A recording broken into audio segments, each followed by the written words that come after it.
Colombia के Amazon वर्षावन से हैरान कर देने वाली एक घटना सामने आई है, जिसके बाद से ये सोचा जा रहा है कि आखिरकार छोटे बच्चे इतने दिनों तक जंगल में जिंदा कैसे रह सकते हैं। जाहिर है कोई बड़ा आदमी भी, यानी एक उम्र दराज आदमी भी इतने लंबे समय तक जंगल में जिंदा नहीं रह सकता, लेकिन बच्चे कैसे जिंदा रह गए। तो चलिए ये पूरी कहानी, ये पूरा किस्सा आपको सुनाते हैं। एक प्लेन क्रैश के बाद अमेज़न रेन फॉरेस्ट से शुक्रवार को 4 बच्चों को बचाया गया।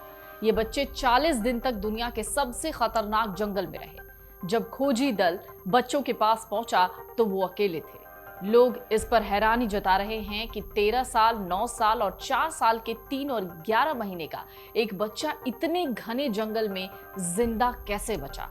लेकिन इनके बचाव की कहानी बहुत इंटरेस्टिंग है। एक छोटे विमान दुर्घटना के बाद कोलंबियाई अमेज़न रेन फॉरेस्ट में 1 महीने से ज्यादा समय से लापता 4 स्वदेशी बच्चे जीवित पाए गए। इस बारे में खुद राष्ट्रपति गुस्तावो पेट्रो ने जानकारी दी। कहा, आज का हमारा दिन जादुई रहा। बच्चे कमजोर हैं और फिलहाल डॉक्टरों को अपना काम करने दें।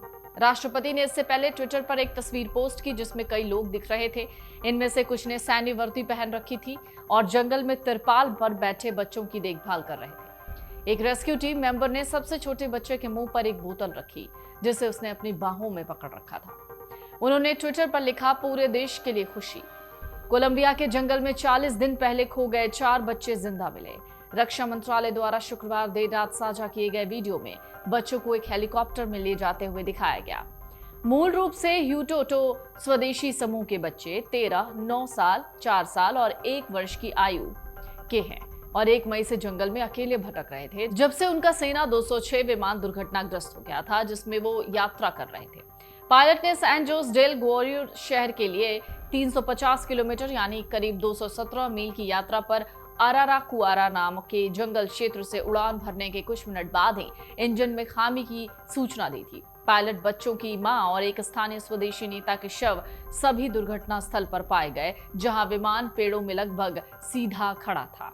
अधिकारियों ने बाद में कहा कि समूह एक सशस्त्र समूह के सदस्यों की धमकियों से भाग रहा था। जिस जंगल में रेस्क्यू चलाया गया वो क्षेत्र जगुआर, सांप और बाकी शिकारियों के साथ साथ सशस्त्र ड्रग तस्करी समूहों का अड्डा है। लेकिन इस दौरान उन्हें सुराग के तौर पर पैरों के निशान, एक डाय पर आधा खाया हुआ फल मिला, जिन्हें देख अधिकारियों को विश्वास होने लगा कि वो सही रास्ते पर हैं। मगर चिंता इस बात की थी कि बच्चे भटकते रहेंगे और उनका पता लगाना और मुश्किल हो जाएगा। रेस्क्यू टीम का जो अधिकारी था, उन्होंने बच्चों की दादी द्वारा रिकॉर्ड किया गया एक संदेश भी प्रसारित किया, जिसमें उन्हें इधर उधर ना भटकने की बात कही गई। ह्यूटोटो के बच्चे शिकार करना, मछली पकड़ना सीखते हैं और बच्चों के दादा फिंडेशियो वालेंसिया ने एएफपी को बताया था कि बच्चे जंगल से अच्छी तरीके से वाकिफ हैं। बच्चों का रेस्क्यू बहुत मुश्किल था क्योंकि घने जंगल और धुंध की वजह से विजिबिलिटी बहुत कम थी। इस अभियान में सेना के जवान इस उम्मीद में जंगल में खाने के सामान भी फेंकते थे ताकि ये बच्चों को जिंदा रहने में मदद कर सकें। मुमकिन है शायद बच्चे इसी कारण बच पाए हों। दरअसल रात के समय ऊपर से विमान आग जलाकर रोशनी करते थे ताकि जमीन पर खोजी दल को दिक्कत ना हो। खोजी दल ने एक मेगाफोन का उपयोग किया जिसमें बच्चों की दादी का रिकॉर्डेड मैसेज था। फिलहाल इसका खुलासा नहीं हो पाया कि जहां प्लेन क्रैश हुआ उस जगह से कितनी दूरी पर बच्चे मिले हैं, लेकिन खोजी दल 4.5 किलोमीटर के दायरे में ही अभियान चला रहे थे। जैसे जैसे अभियान तेज हुआ, जवानों को जंगल में सुराग मिलने शुरू हो गए। उनको बच्चों की बोतल, पैरों के निशान, डाई पर फलों के टुकड़े मिलने लगे।